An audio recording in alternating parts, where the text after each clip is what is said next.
Hello, welcome to this video. In this video, we will be exploring how we can use Geometry Sketchpad in order to help us construct an inscribed circle within a given triangle. But before we get into the details and steps of the construction, I want to further elaborate on some of the vocabulary words that we will be using throughout this video.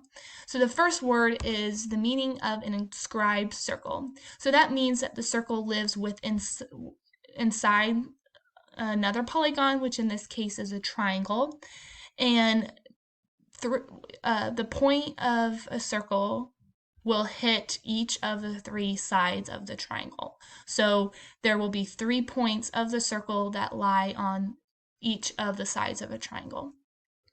And the circle will live inside of the triangle, which we will see by the end of this construction what that exactly looks like. And then one of the definitions is the definition of incenter, and the incenter is the point of concurrency of the angle bisectors of a triangle.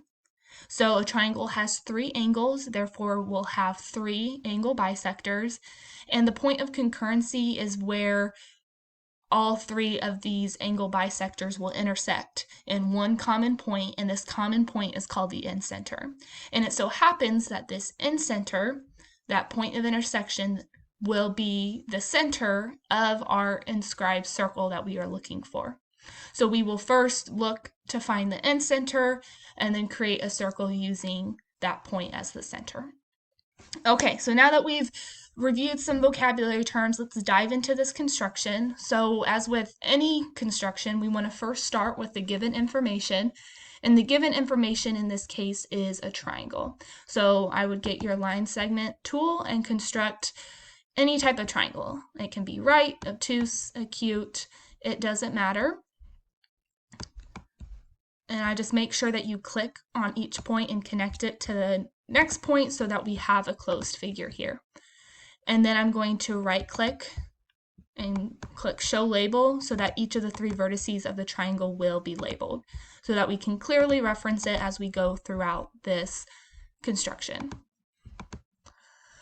So now our first step is we want to find the angle bisectors of each of the 3 angles of this triangle. So let's first look at angle A. So I do have a separate video on how to bisect an angle, so it may be helpful to review that video either before you finish watching this video or after to make sure you have that process well understood. So we'll be using a few constructions within this specific construction. So to start to bisect angle A, we need to construct a circle around angle A, and it doesn't need to be too terribly large. And so now we want to label the points of intersection of the line and the circle. And I know that this is the true intersection because both the circle and the line are highlighted red. So now I want to right click on the point to show the label, right click on the point to show the label. So now my next step to bisect angle A is to construct a circle centered at D. So I'm going to just pull out and construct a circle centered at D. It can be smaller. And my goal is I want to now construct a circle centered at E that is congruent to this circle, meaning that it has the same radius. So to do so, I first need to find the radius of this circle and right click it and go down and find radius. So the radius of circle centered at D is 1.3 centimeters.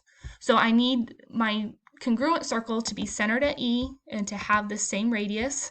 So I highlight both of those 2 elements, come up to the Construct tab, and click Circle by Center and Radius. So by clicking that, it created a congruent circle for me. So now I am concerned about where these circles intersect. So I'm going to label just one of the intersections points is just fine. So now I'm going to find the line segment tool and connect line A to this intersection point. So that constructed this line is the intersection, is the angle bisector of angle A. So each of these two angles are congruent. So I'm going to go ahead and label that point of intersection so we can refer to this angle bisector as line AG. So now that is just one of the angle bisectors. So I need to follow through this process for each of the other two angles. So it doesn't get confusing, I'm going to go ahead and hide these three circles, excuse me, and click Hide Circles. Now that if I want to have them reappear, I can click Show All Hidden and they will show up. So this is one angle bisector. Now I need to do the same for angle B. So our first step is to construct a circle centered at B and pull it out. And now I need to label the intersection of the two sides in the circle. And then I can right-click the points to show the labels.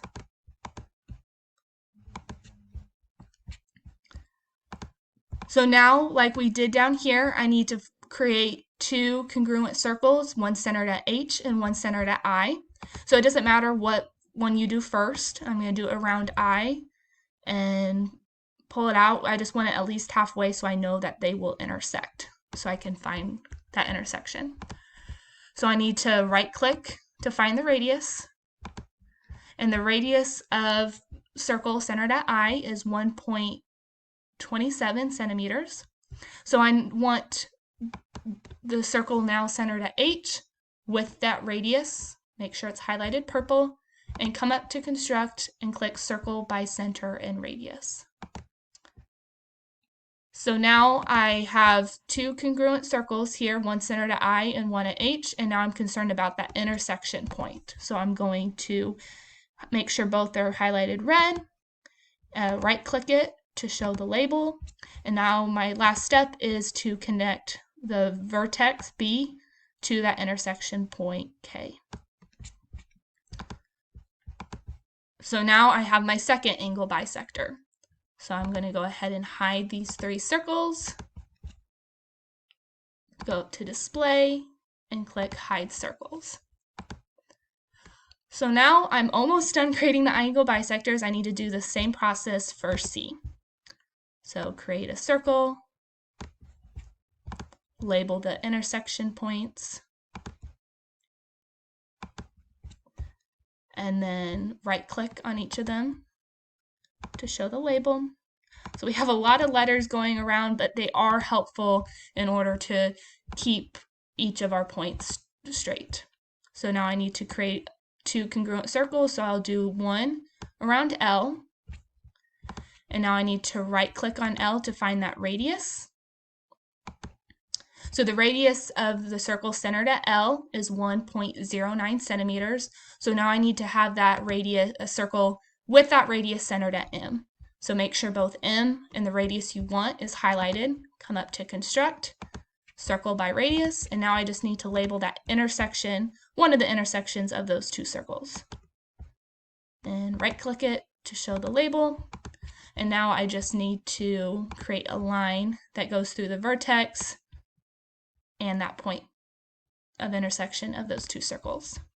Awesome. So now we see that the three lines, that these are three concurrent lines, and their point of intersection is what we call the end center of the triangle. So I'm going to first hide the three circles.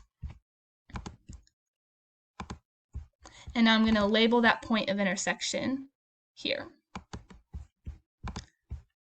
So right-click it. So my point of intersection here is point P. So we are almost done. So our last step is we need to find the radius of the circle so that it hits, so that when we construct the circle centered at P, it hits each of the three sides and 1 point on each side. So to find the radius of this circle, we need to find the perpendicular bisector of this line segment AC.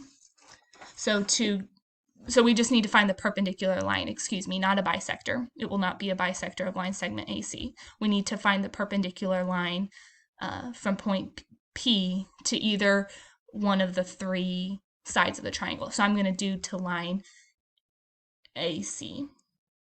So to do that, we first need to construct a circle coming from point B, and that crosses AC in two places.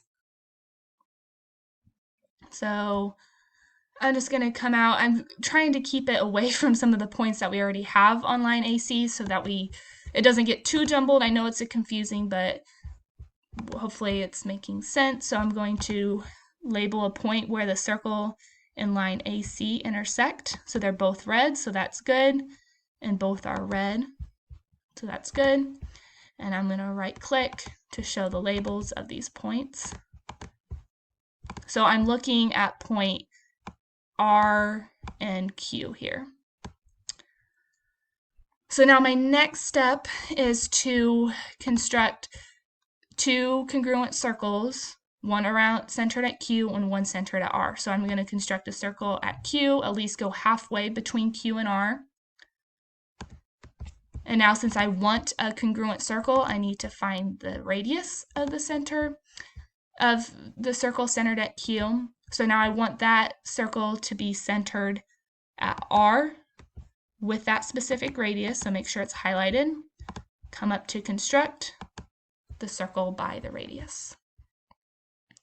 So now my last step is, this is the point P that we wanted a perpendicular line through. So I need to label the point of intersection, and I think up here is hard to see, so let's come down and label this point of intersection of the two circles. Construct a line. I'm going to do a line segment since we're looking just for the radius. So that is the perpendicular line through a point P, not on the line AC. Awesome. So we are almost done, trust me. So now I just need the point that intersects where the perpendicular line intersects line AC. So that is my point. So, and I'm going to label that point. So before I draw my final circle, I'm going to hide the three circles. And notice when I went up here, it said hide objects. So I knew I had another object highlighted I didn't want to be hidden. So I want to hide the circles. So if you can see, line segment PT will be my radius of my inscribed circle. So I'm going to come out from point P, go to point T, and I have an inscribed circle within my given triangle. And to better see that, let's hide our three angle bisectors. Come up to display after highlighting those three and click hide lines.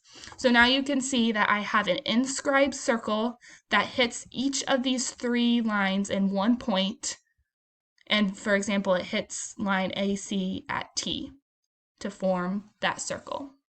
And that is how you create an inscribed circle within a triangle using Sketchpad.